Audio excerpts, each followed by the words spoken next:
Allez, c'est parti, on va regarder les devoirs du chapitre numéro 1. L'exercice numéro 1, il fallait écouter les phrases et dire est-ce que la phrase est au présent ou au futur. Ok? On écoute. A. Tes enfants vont à l'école. B. Je vais aller au cinéma. C. Nous allons à la boulangerie. D. Vous allez acheter du pain? E. Je vais prendre le bus. F. Vous allez chez Marie? Ça va? Si tu as besoin, tu peux revenir en arrière, écouter encore une fois. Si c'est bon, on regarde. A. Tes enfants vont à l'école. B. Je vais aller au cinéma. C. Nous allons à la boulangerie. D. Vous allez acheter du pain? E. Je vais prendre le bus. F. Vous allez chez Marie? Très bien. Comme on a vu dans le cours, bien sûr, quand j'ai le verbe aller avec un verbe à l'infinitif, je vais aller, vous allez acheter, je vais prendre, c'est le futur proche. Mais quand je dis tes enfants vont à l'école, vous allez chez Marie, nous allons à la boulangerie, c'est le présent normal. Ok. On a vu dans le cours en détail. Transforme les phrases au futur proche. Donc par exemple, je mange, c'est le présent, je mange. Je vais manger, le futur proche dans le futur. Ok? Vas-y. C'est bon? On regarde. Je prends une veste, je vais prendre une veste. Il va à la boulangerie, il va aller à la boulangerie. Nous sommes en retard, nous allons être en retard. Tu as 30 ans cette semaine, tu vas avoir 30 ans cette semaine.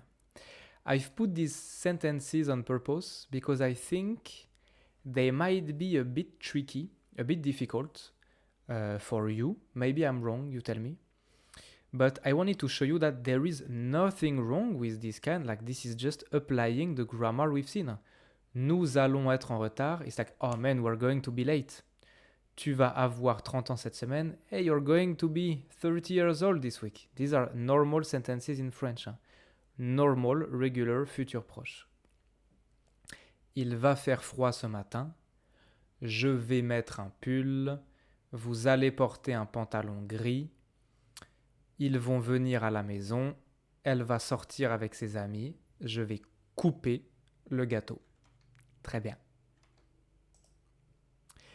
Exercice 3, relis les vêtements avec les phrases. Ok, pour celui-là, je sais qu'il y a plusieurs options possibles, mais tu dois mettre le plus logique. I know that there are many possible options, but I want you to put the most logical one. Ok? C'est bon? On regarde. Donc, dans la rue, une veste. À la maison, un gilet. Quand il pleut, un parapluie. Quand il fait froid, un pull. Pour marcher, des bottes. So I know that in the streets you can put un pull, une veste, un parapluie, un gilet. But if you just go for the most logical answers, then pour marcher can only be des bottes, right? Quand il pleut, the most specific is like un parapluie, etc., etc. Ok? Très bien. Exercice 4. Écris le numéro des phrases que tu entends. Donc tu peux regarder les images et si c'est bon, on écoute. A. Il va pleuvoir cet après-midi. Prends ton caouet. B. Tu veux venir au centre commercial avec moi samedi? Je dois m'acheter un nouveau jean. C. J'adore porter des gros pulls quand il fait froid pendant les vacances de Noël. D. Ce gilet est le vêtement préféré de mon petit frère. Il le porte tous les jours. E. Tu vas acheter des bottes pour la randonnée? F. Je porte le même sweat tous les week-ends. G. Je vais à l'université, mais il pleut beaucoup et je n'ai pas de parapluie. H. Tu préfères quel pantalon? Ça va? Si tu as besoin, tu peux revenir en arrière, écouter encore une fois. Tu peux toujours écouter plusieurs fois. Tu peux écouter une fois, deux fois, trois fois, encore et encore. C'est bon. On regarde. A. Il va pleuvoir cet après-midi. Prends ton caouet. B. Tu veux venir au centre commercial avec moi samedi? Je dois m'acheter un nouveau jean. C. J'adore porter des gros pulls quand il fait froid pendant les vacances de Noël. D. Ce gilet est le vêtement préféré de mon petit frère. Il le porte tous les jours. E. Tu vas acheter des bottes pour la randonnée? F. Je porte le même sweat tous les week-ends. G. Je vais à l'université, mais il pleut beaucoup et je n'ai pas de parapluie. H. Tu préfères quel pantalon? Très bien. On continue. Exercice numéro 5, et c'est un exercice RFI. I say this every time, but really I'm counting on you to do these exercises yourself. Alors, exercice RFI sur le futur proche. On va commencer par écouter le document audio. So really these exercises are way more interesting for you to do yourself. It's not interesting to watch me do it. I just review them just in case, but you should do them yourself. Alors, le premier exercice, il fallait dire ce que j'entends. C'est parti. Au sommaire de cette édition, nous allons parler de la plus spectaculaire incursion en territoire russe depuis le début du conflit en Ukraine.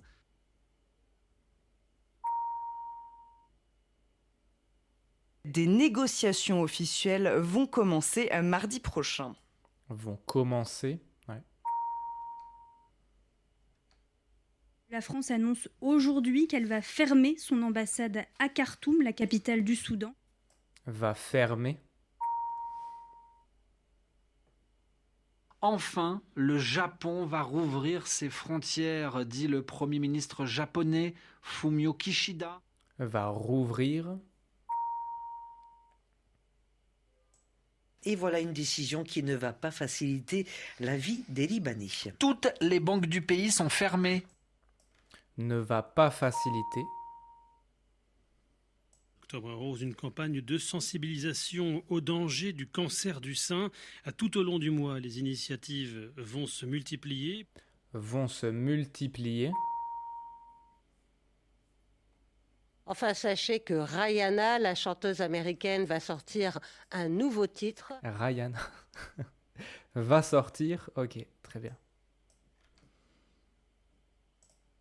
Ouf, ça va.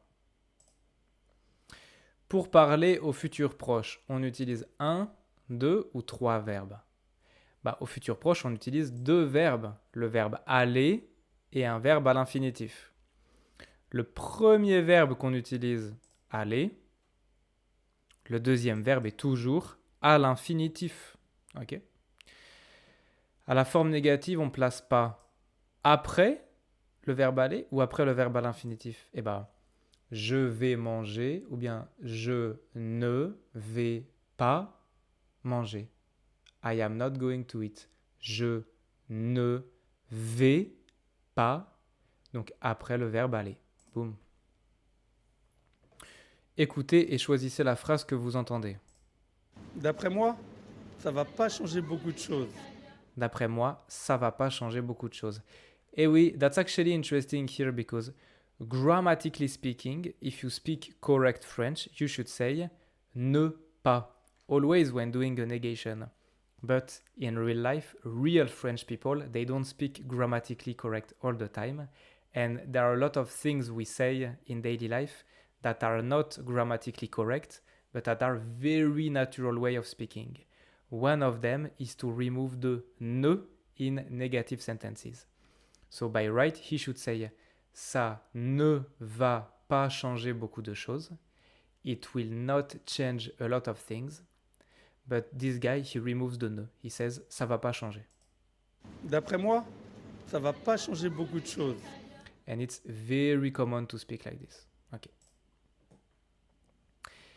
Écrivez le verbe entre parenthèses au futur proche. Rihanna, la chanteuse américaine, va sortir un nouveau titre. Ok. L'ancien président Joe Biden, bah du coup, il va.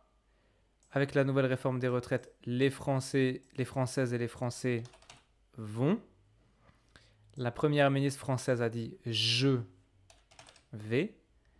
L'information est confirmée. Le judoka français Teddy Riner, il va. Nous allons.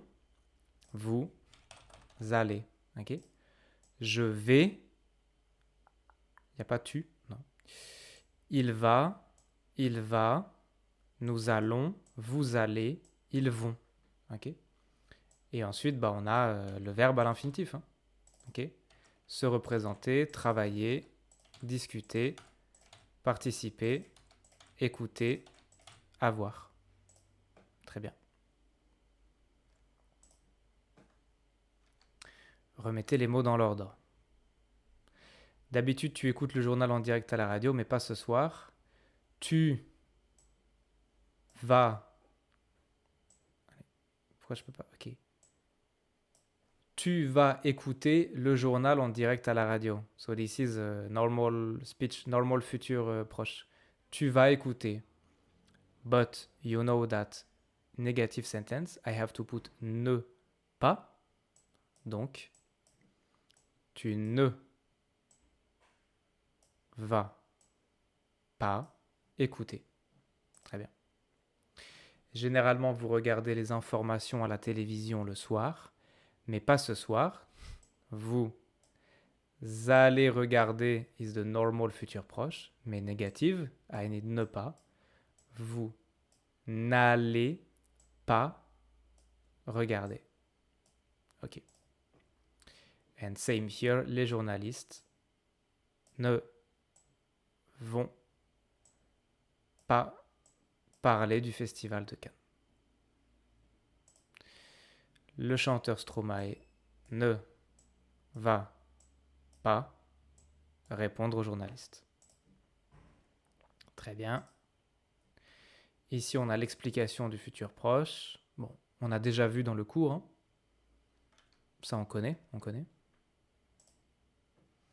Très bien. Ok. Boum. Exercice numéro 6, c'était un texte de compréhension écrite. Donc, tu peux mettre la vidéo en pause ici, lire le texte et répondre aux questions. Ça va ? On regarde. Ce week-end, Léa va aller à Arras avec ses amis. C'est une petite ville à côté de Lille. Il va faire froid et il va peut-être pleuvoir. Alors, Léa va prendre un pantalon, un pull et un kawaii. Elle ne va pas mettre de gilet. Son ami Maxime va porter un sweat, un jean et des bottes. Ils vont aussi prendre un parapluie parce qu'il va pleuvoir le samedi. Le dimanche, il va faire un peu plus chaud. Léa va mettre une veste légère. Très bien. Donc Léa va où ? Bah, elle va à Arras. Ouais, Léa va aller à Arras. La météo est comment ? Il va faire froid et peut-être pleuvoir. Ok, il va peut-être pleuvoir. Arras est dans le sud de la France. C'est faux. Arras, c'est à côté de Lille. À côté de Lille, donc c'est dans le nord de la France. Alors Léa, elle prend un gilet. Non, elle ne va pas mettre de gilet. Elle prend des bottes. Non, c'est Maxime. Maxime qui prend des bottes. Elle prend une veste. Oui, Léa va mettre une veste. Il pleut quel jour ? Il pleut samedi. Il va pleuvoir le samedi. Il fait plus chaud dimanche parce que le dimanche, il va faire un peu plus chaud. Ok ? Très bien. Et pour terminer, on avait un exercice de production écrite. As always, I highly encourage you to post it directly on the platform to have it corrected. Practicing writing is really a part of the complete learning of the language. So I expect you to do this. Ok? Très bien. Ciao mon pote.